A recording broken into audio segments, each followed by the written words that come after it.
You're listening to Tripod, the Tricycle Creative Podcast, created to help entrepreneurs be better marketers. Each episode features news, tips, interviews, and commentary from the worlds of marketing, media, and, well, miscellaneous. Now, here are your co-hosts, Ross Erosion and Chris Slezak.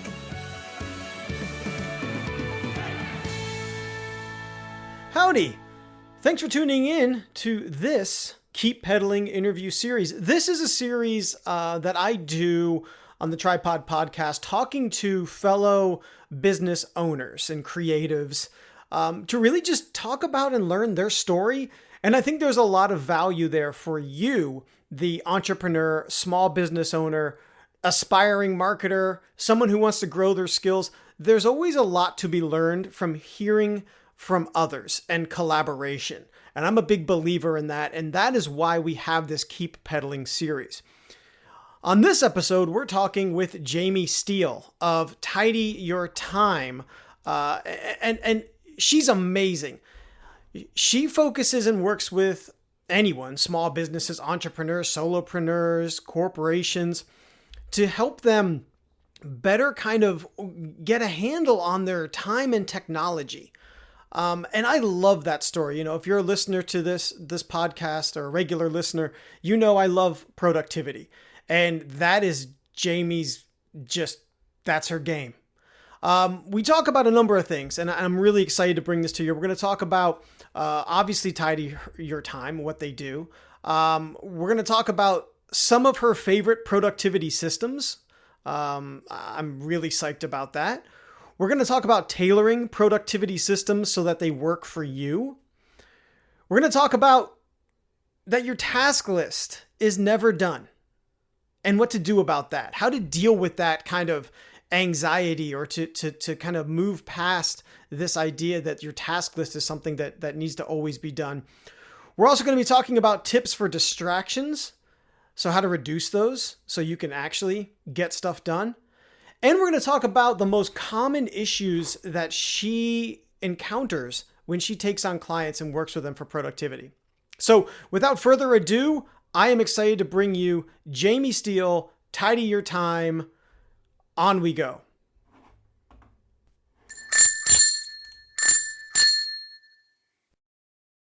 So Jamie, thank you for joining me and, being one of the, growing list of people on the Keep Peddling series. I'm so happy to be here. It's a pleasure. Yeah, so I was really intrigued. We met, really it was, what was it, like a month or two ago at a networking event. And, you get into the inevitable, what do you do? Which always happens. Which I actually hate that question, but not inevitable. It's like the low hanging fruit of those networking type meetings. And you had talked about how you were if I misrepresent your elevator speech here, you feel free to correct me. But essentially, you were a digital organizer. Is that correct? And again, if I undersold your well-crafted elevator pitch, please feel free to do it right now. Your business, it's called Tidy Your Time. Why don't we start by you talking a little bit about your business and who you work with? Yes. So I work with individuals or teams that are ready to do the work necessary to create routines and systems to help them get more out of their day with the aid of technology. So we're really focused on activity is our main focus, but we're doing it with the idea that we use it so much in our day-to-day lives that it can help us be more productive with our tasks and our priority management. So that's really my focus. And it's teams who are ready to do the work necessary, because it's not an easy task. It's you're looking at all the applications you're using and all of the cloud storage services you're using, and we're trying to minimize all of the different apps you have to go to just to make you more productive on a regular basis. The thing I like about that is, we talk on Tripod a lot about productivity. I mean, to the point where people are like, is this a productivity podcast? No, I made this podcast to help people be more informed, but also better marketers. And to me, that means a big part of that is making time for your marketing, right? And I love, there's a Paul J. Meyer quote, and it goes a little something like this. It says, productivity is never an accident. It is always the result of a commitment to excellence, intelligent planning, and focused effort. And people think that productivity is just like a switch, right? That I'm not productive today, but tomorrow I'm going to try to be productive, you know? And that's like saying, I can't swim today, but tomorrow I'm just going to jump in the pool and I'm going to swim, you know? Like, it doesn't work like that. You have to work at it. So can you talk a little bit about this kind of like inception, like thought where clients have to make time for productivity? Can you talk a little bit about how you work with clients to kind of get them to understand that it itself takes time? Well, it becomes apparent when I don't immediately start with their task list. You know, people think that the first thing we're going to do to make you more productive is to get your task list in order. And I actually start with your priorities and coaching people on, if you're not working to your priorities, you're going to feel stressed and you're not going to know what to do next because you're being pulled in so many different directions. So our first step is actually to look at your priorities, and then we create a time map to your ideal week.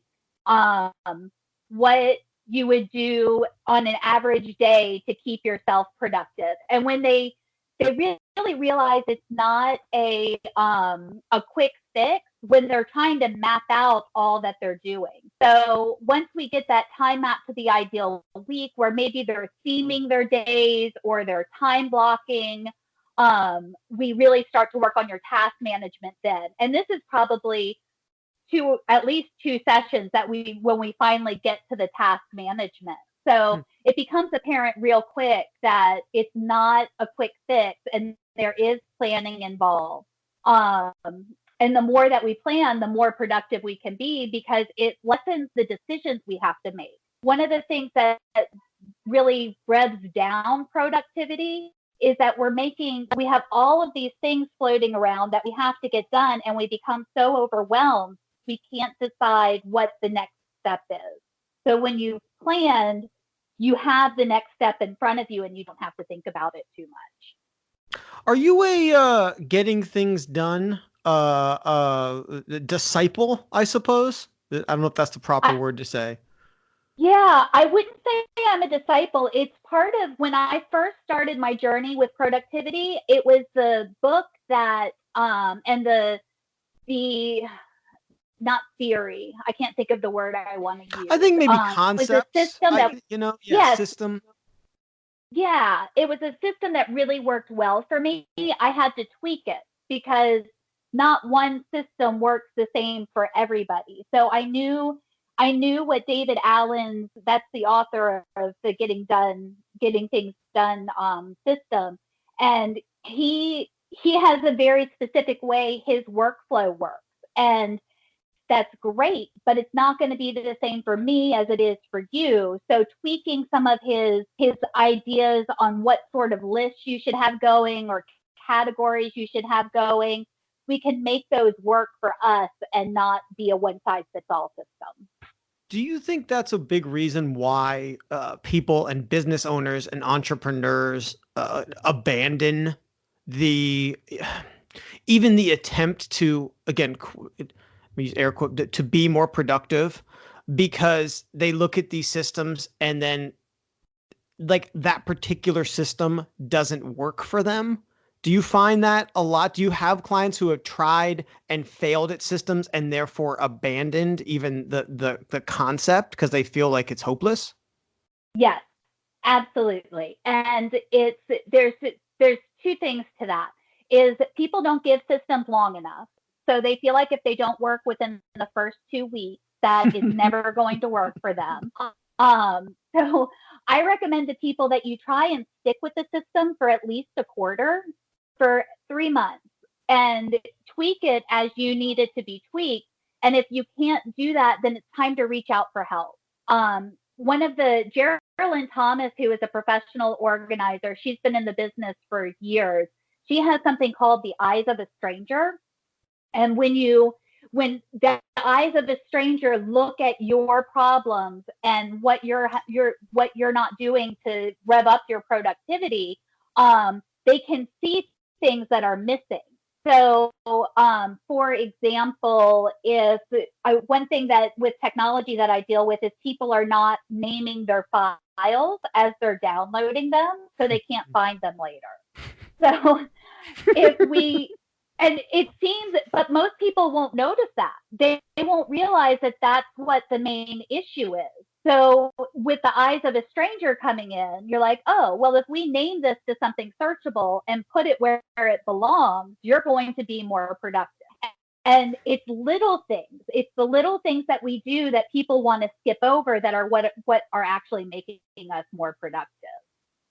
And do you think that's kind of a byproduct of, getting even back to how you said you start? You don't start with the task list, you start with priorities. And so many people are obsessed with task list and they're attempting to move fast through a task list.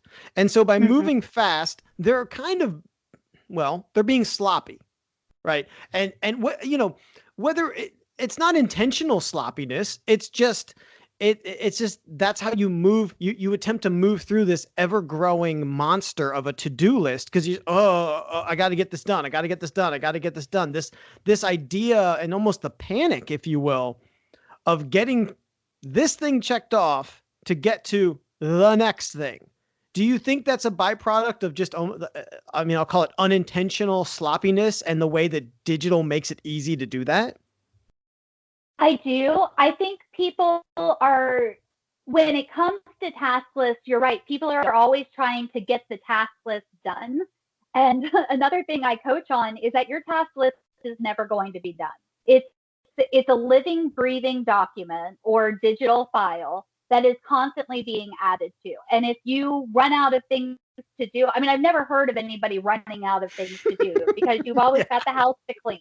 You've got the laundry to do. You've got the reports to file. So it's once we get out of this, your task list has to be complete, and we're working on what matters to us and what our most important tasks are, and realizing that our task list is going to keep growing. It relieves the sense of pressure that we have to get it all done. It's a mind shift, and one thing you brought up is people making time for their marketing. And it's just they don't set aside the time to do it. I was a victim of that. I was like, oh, it's just another thing to do for my business. I know it's important, but I don't have the energy. I've been working in my business all day. So it's hard to make that leap and say, I really need to get this done. But what I did was I reframed marketing as self-care, which sounds crazy. I love that. No, I love that. Yeah, it's because I really enjoy doing it. And I was thinking of it as work. And when I realized that I love posting on social media. I love responding on social media. I love creating graphics. So when I realized that this was something that I really enjoyed doing, I rephrased it as self-care. And I think a lot of times we just need to make that mental switch with our productivity, that it's not all work. It's not all busy work. Some of the stuff we actually enjoy, we just have to reframe it again. And I think I love the self-care because I think people almost feel guilty about that. There's a certain extent where if you're doing something you enjoy about your business, I think people, whether they know it or not, sometimes they feel guilty about it. And there's so much stress to go around when you're a business owner or an entrepreneur. There's nothing wrong with doing things that you would like. That's why you get into the business, right? That's at its core why you started a business, is because you I would hope you enjoyed something about the business, and ideally it is very specifically your product and service that you enjoy providing that. But maybe to your point, it's, hey, listen, I really enjoy the customer service part. I enjoy talking to my customers. I enjoy making graphics, and I think people feel guilty about that sometimes. Like, oh, well, how could I be doing this when I have this other thing to do, And I think it's about getting all the way back, prioritization, that you need to make time for this, and it is okay. And actually it's something you should be making time for. Right. I go ahead. No, go ahead. No. Fire away.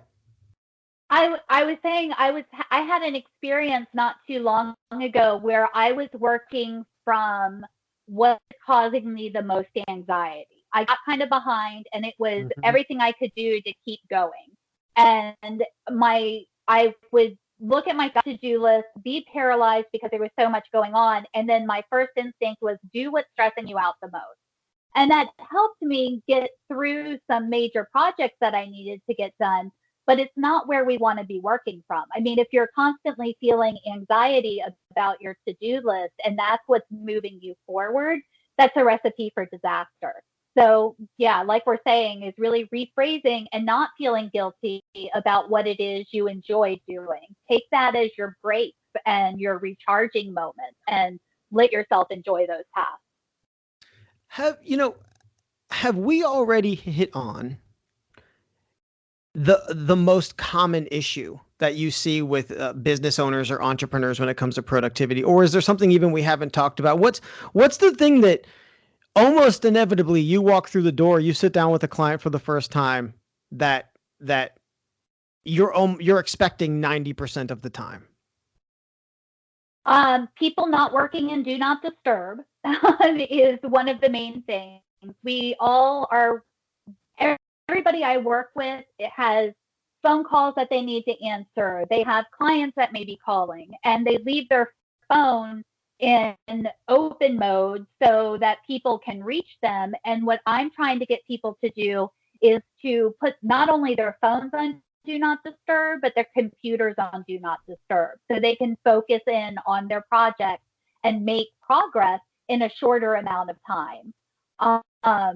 One of the things that a lot of people don't know about Do Not Disturb on your phone, and this is for Apple and Android, you can add favorites to your contacts, and those contacts can reach you even when you put your phone on Do Not Disturb. So if you have a child who's in school who may need to reach you, or your partner, they can still get to you, but all of the other noise is blocked from you. On your computer, when you go to a website and it says this site would like to send you notifications, and you click OK, all of that shows up on the right-hand side of your computer as notifications. So you can turn that off, so your emails aren't coming in on the side and notifications from websites. You can just put that in Do Not Disturb mode, and then you're more able to focus. And we did touch on the other thing that I see, which is the not naming files that are being downloaded and not being able to find information quickly. The Do Not Disturb for the concept of Do Not Disturb for the computer, not as universal a switch, if you will, as there is for phone. Do you recommend people literally turn off the internet? I know sometimes that can be a real challenge. So many systems now are based, our internet online based, and even working like a QuickBooks or even if you're doing your social media, that kind of thing. Do you have tips or tools or techniques, because so much has to live kind of in the online world? I know if you work in a corporate environment, at least when I did, you had Outlook open all day, which I think is right. The worst. It's the worst. I do. I do not miss that at all. And I've talked about this on previous podcasts with Chris, because Chris does exist in a corporate world. And so, and I previously did for many, many, many, many, many, many, many years. And the one thing we talk about there is when you do that, and I think also this is the flaw of inbox zero, is you are always in reactive mode. You're never in proactive mode.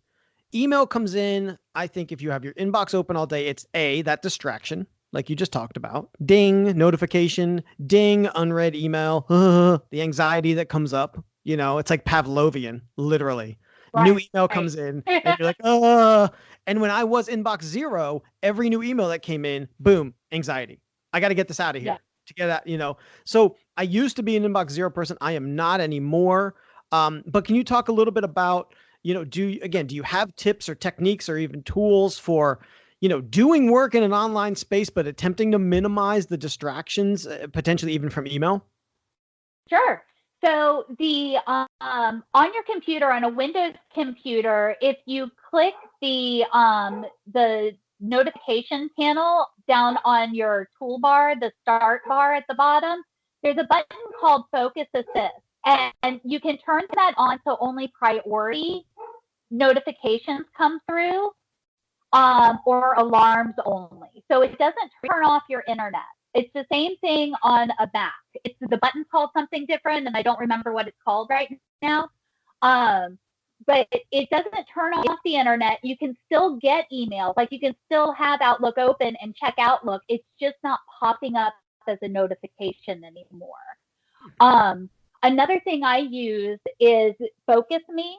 It's it will block the internet if you want to, but you can run different programs. Like, you can have all social media blocked. You can limit your time on news sites. And it's a really affordable one-time. You can either do a subscription or a one-time payment and have it for life. I use this all the time. And what's it called again? Focus Me. Okay. We'll put that in for anyone listening. There's so many of the tools that Jamie's going to share. We'll be sure to put those up in the show notes, also on tripodpodcast.com. So you can definitely get links there. So sorry, go ahead, Jamie. That's all right. So that's been a great tool for me. I kind of went off of social media for a couple of weeks just to kind of break my habit. And I used Focus Me for like 5-hour blocks. Turn that on. I couldn't access any social media. It works on your phone and your computer. So that's amazing. Like, you turn it on your computer and you try and you're like, oh, I'll get around this Facebook thing. And you go to your phone to get on Facebook and it says, nope, sorry. There's a certain irony too. I so want to, well, first there's another, it sounds like similar type of plugin, that I also use, and it's actually it combines the I guess the fire hose, if you will, of internet access and notifications with some mindfulness. So I use there's a browser extension on Chrome for Calm, the Calm app, which is a meditation app. And I pay for it. So if you log in when you have the extension, you get some added features, but it is freemium. And so what you can do is, similarly, you can put in Facebook, Twitter, whatever, any sites you want. And when you go to it, it stops it first and it prompts you to kind of take breaths, right? And you can set this. So you can say, hey, you know what? Stop, slow down, take like 10 breaths, So it kind of inserts the mindfulness process into your day. Now, for me, listen, this is always I try to have it not be this, but it's like, do as I say, not as I do. It did get to a point where sometimes, where I was sitting with a client, I was like, okay, we can't together sit here and take 10 breaths. So let me just kind of turn this on and off as I can. But just kind of to talk a little bit about it, just another kind of, solution there. And I really am long overdue for I would love to disconnect from social. And ironically, when you do what I do and what my team does, it's really hard because you have to be in social and online, like on behalf of our clients. So I kind of feel like my own personal social media has completely stepped back, because the time that I do have for social, I do for the business. And then during the day, it's working in there on behalf of my clients. So, my personal social media stuff has definitely dropped off, but I think it's a balancing act, because when any and all the platforms first came out, I was on it way too much. The pendulum swing, it was too much. I mean, so I think I'm balancing it out. And I also got used to, or wanted to be more in the moments, particularly on vacation. I mean, it used to be my wife would eventually have to like take my phone away, because I just was not in the moment. I was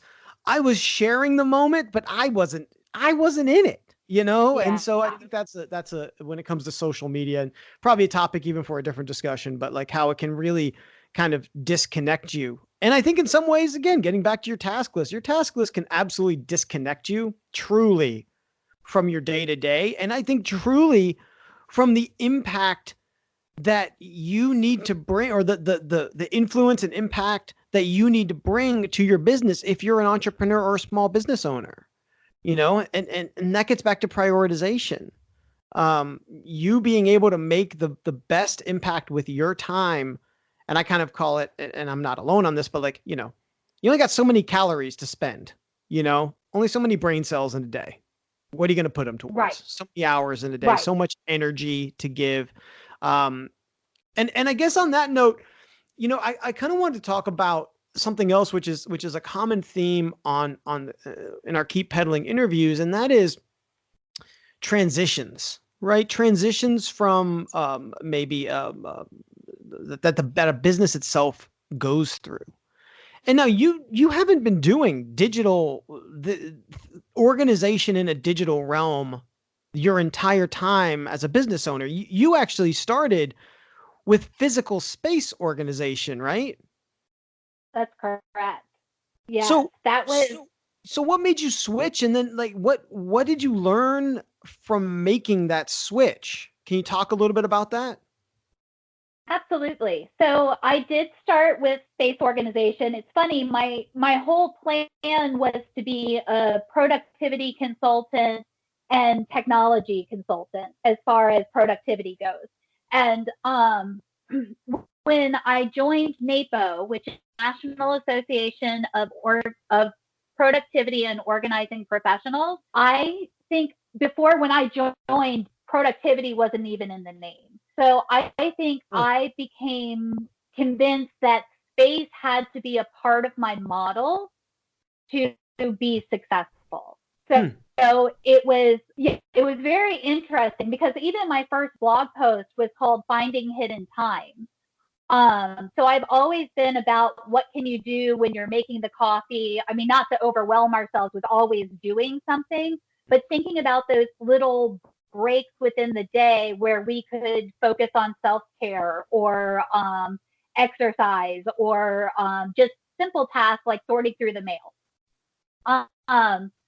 So I was doing space organization for about 7 years, and I got older and my back started hurting and I wasn't physically able to keep up. And there was one day I was sitting at my computer, and I had always had the name of my business before was Steele Organizing, just my last name was Organizing.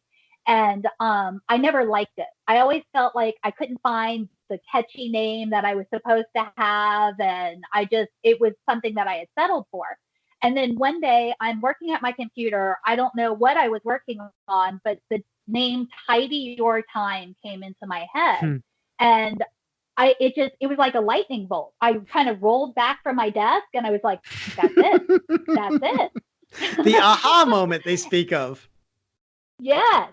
And I had been saying for probably a year or two that I was going to really switch my focus, but people were still coming to me for space organization. That's what I was known for. And I finally, when I changed the name, I decided, okay, I'm not advertising for space organization anymore. I'm not marketing for that anymore.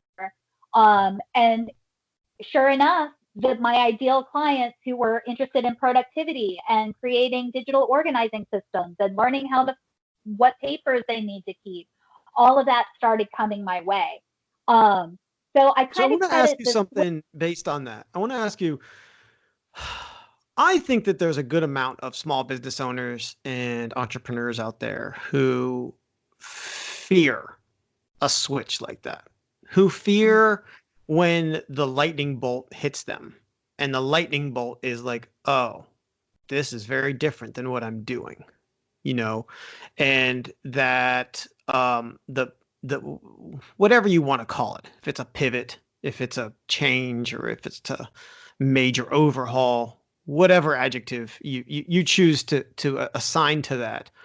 But because I think that part of that comes with an admittance that the other thing failed, right? Mm-hmm. That to say, well, or even how do I transition current clientele? Because when you're a small business, like you hold on to your clients, they're valuable, right? I mean, you don't have as much ability to kind of lose them. So when that happened, did you have clients? Did you transition clients over? Did you talk about that kind of the shift that happened between the space and then into the digital, and what that was like for you, I guess, even like mentally? It sounds like for me that it was a breakthrough, like positive moment for you. Yes, it absolutely was. I wasn't, as soon as I made the switch, I felt a sense of ease come over me because I wasn't struggling with what I was trying to do. I suddenly had, my marketing made more sense. Who I was talking to made more sense. It really was just this aha moment. And I was struggling before with Steele organizing because the space wasn't my passion. I had a client that I don't know if you have children or little girls, but girls like these little things called Shopkins. They're these little miniature figurines that they trade. And this one client of mine, her child had hundreds, if not thousands of these. There were so many. And I had to sort them all. And when I did it, I realized it broke me. It was like, this was not my passion. God. And it helped me. It was awful. That sounds like one of the levels of Dante's Inferno is sorting. I was just about to say that. I mean, I don't know anything about them, but I can imagine what that's like. I like sorting Matchbox cars or something. I mean, oh God. Right. Oh, okay, right. Sorry. And go on. I'll try to mentally move past the torture that they did to you. Well, and that's exactly what it felt like for me. And that was one of my first clues into I really needed to change what I was doing because part of my model is really wanting to be there for my clients and have my clients trust me. That's part of my brand. And when I can't stand what I'm doing, then how are they going to trust me? How are they going to open up to me? How are we going to create systems when I can't even stand the process myself? So that was another big switch. And now that I'm working on processes for time management and productivity and creating ideal days and weeks and teaching people about time blocking, I don't know what word to use. It's just, I think ease is the word to use. Yeah, I feel it comes easier myself. Mm-hmm. I mean, I think it's that when you're fully engaged with something, you don't feel like you're fighting against yourself. Exactly. Right. And that's an opponent you're really never going to beat. That's the problem is they follow you everywhere. It's like Peter Pan with his shadow. It's like you're not going to be able to defeat that person. And it's going to make you feel worse. There's a great Michelle Ward. She just does a lot of stuff about starting a business. And actually, it was one of her videos that I purchased on, I think it's Creative Live, before I went into starting my business. But she talks about vampire voices.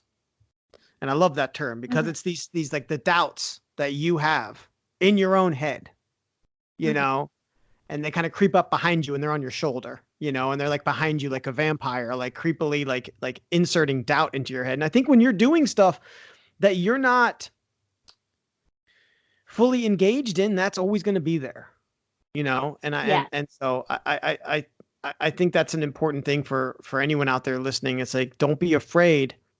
And you also have the ability when you're a smaller business to do it a little bit easier, to change course a little bit easier. And if it's for the better, then you should be doing it.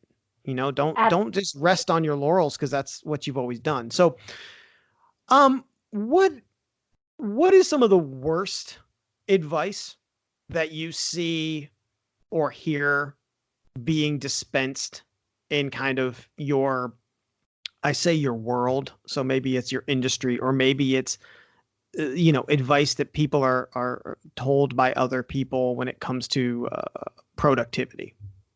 Yeah, and I don't think there's anything that's like a specific set of advice that people are given, but that if you're working with somebody who is like, this is the system and this is how it has to go and this is the only way it will work, you need to find somebody else to help you, because nobody is the same. We all have developed differently and our needs are different. So even though a system overall has like getting things done, it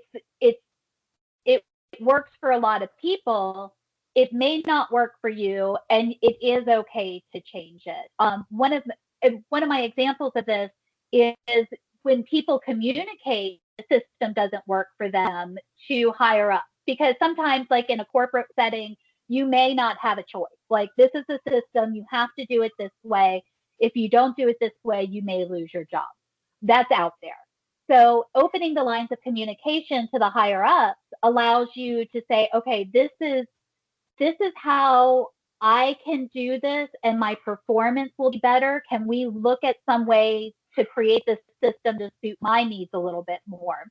And then the example I have of this is I'm the president of NAPO Austin, and I use a Trello board to keep all the board members on track, and so I can know what they're working on.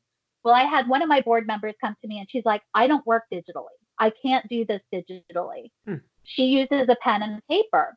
And I was like, okay, well, let's think of how we can adjust this so everybody's still on the same page and you can work how you work and what feels good to you. And what we decided was that she doesn't have an issue logging into Trello, and she doesn't even have an issue creating cards. It's just when she needs to look at her daily list, she needs it on paper. So what she does is once a week, she just goes in and updates Trello. And whereas the others are updating it as they go, once a week, she goes in and updates, and it keeps me in the know and everybody else knows what's going on. And it seems to work for us. I think rigidity when it comes to productivity that's where it's going to fail. Yeah. Right.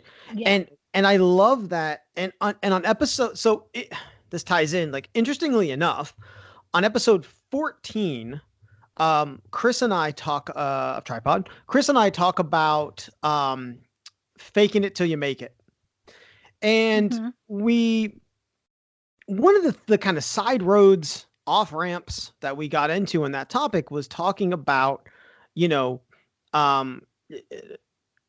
communicating, I think, or communicating a vision to, and articulating vision to superiors, cohorts.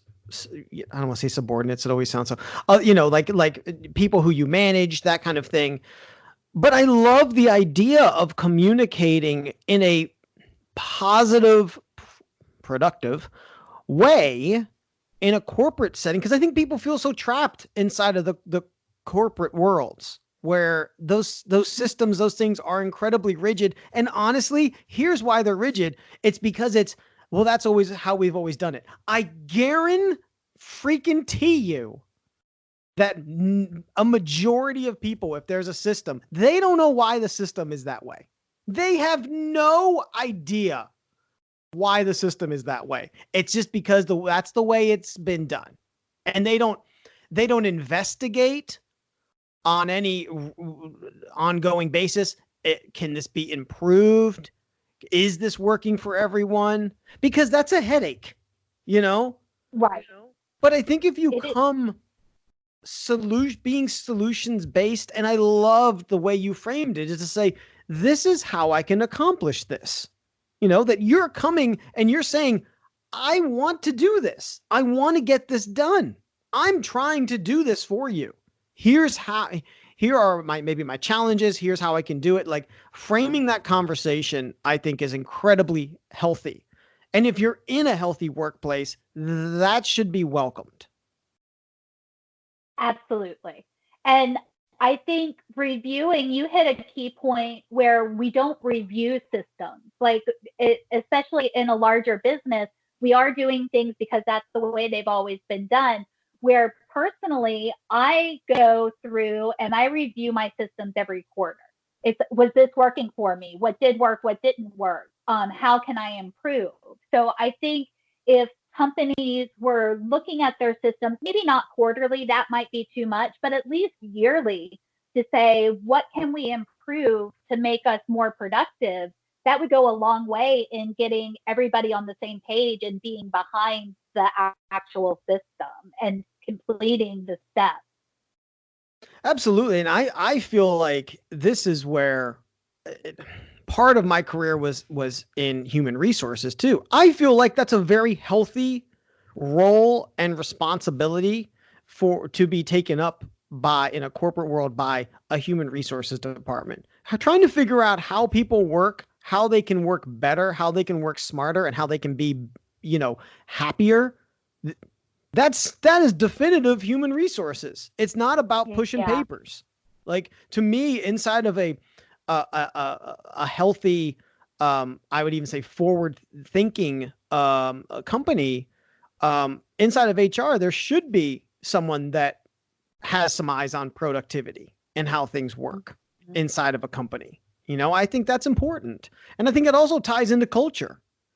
Like, if everyone hates a system, if everyone can't get the work done on time, if no one's communicating properly, that's negative dividend on a business's culture. Absolutely. You're just losing. So on that note, I want to end with asking you, what systems, methods, tools do you find yourself constantly recommending? And maybe even, what are ones that you use? So I recommend, this is a new planner for me. I do most of my scheduling digitally, but I plan on paper. And I use something called the Full Focus Planner by Michael Hyatt. It's a quarterly planner. It has everything I do for clients already in there. It has an ideal week. It has all of your goal setting. Like, you actually have a page for your top 10 goals for the year. And then you have goal detail where you work out your next actions. And then it has weekly reviews and quarterly reviews. So you're really looking back at what did and didn't work on a continuous basis and improving it each week. It's been amazing for me and helping me reach my goals this year, because every quarter I would just rewrite my goals and then I would update my next actions so I would stay on track. Another thing that's been working really well for me is I've always kind of done time blocking in a general sense. I would theme my days or portions of my days as to what I was going to be working on and fill in my tasks that way. But I discovered a new tool. It's called SkedPal, and that's SkedPal. It automates your time blocking. So let me say, you mentioned this to me coming into this podcast, and I checked it out. I freaking love it. Love it. And I mean, so we'll link to it in, again, the show notes, tripodpodcast.com, SkedPal. I cannot say enough good things about this platform, and I wanted to find a chink in the armor, right? I couldn't. And And it may actually be the tool that moves me out of Asana, which I have loved for years and years and years. I went into it, I'm not going to say hoping, but being like, you kind of always go into these things and you're like, I hope I'm proven right that the system I'm using is the best. It's kind of weird. Right. Like you're like, I hope this only proves that what I'm doing is the right way, but I'll try this out. At least I don't know. Maybe that's how I go into it stupidly. Oh. I freaking love SchedPal because it is a combination of task management and time blocking, and it makes your tasks real. Yeah. And so we had talked in a couple episodes back, we had touched on Andy Frisella, who's another CEO. He had talked about, he has this 5-task rule, right? Mm-hmm. And Chris kind of understandably like chuckled at it a little bit. I really embraced it and I started following it. But here's the thing that when you boil it down, why I think the 5-task rule is interesting. Because think about your day. Okay, you have, let's just say 8 hours in a day, right? You're going to take lunch for an hour, 7 hours in a day. I check email twice a day for about an hour each. Okay, that's 2 more hours gone. 5 hours left in the day. Okay, now if you're going to do 5 things that day, each thing takes about an hour. Right. There's no more time left. And that's where SchedPal makes your task list a priority. And I love the AI features in it so it takes some time on the front end, right? I think you'd agree. Like it takes probably about 30 minutes, maybe even an hour, right? To onboard, because what you do is you set up your blocks of time. You say, this is my work week during these times. This is like the green time, the yellow time, the red time. And the red time is like, you can schedule something here, but as a last resort, right? Your weekends, your weekdays, I set up like a creative time block. So typically I'm most creative in the morning. So if I'm going to do a blog post or I'm going to do a video, I want to do it in the morning. So I say, okay. So then when you create a task, you say, I want to assign this task to essentially this kind of, it can be any time, or it can very specifically be during this time period. So if I was going to do a blog post, I want to schedule that during my creative block. And it takes all these factors and it plots your day. I love it, Jay. Like, I have not had anyone turn me on to a new system, but I am so in love with SchedPal. And like, I am like indebted to you for bringing that to my life. It's been amazing. And I'll say this, to your point about your task list never ends. I'm having to get used to like, I kind of did everything today. Yeah. Like, okay. And being okay with it. That's the thing. Like, yeah, I know that my other tasks are set up in a way that they're going to get done. I don't need to sneak ahead. I don't need to sneak ahead to the next day, because that's dangerous. That never ends. That's a death by 1,000 cuts. You never stop looking ahead if you do that, right?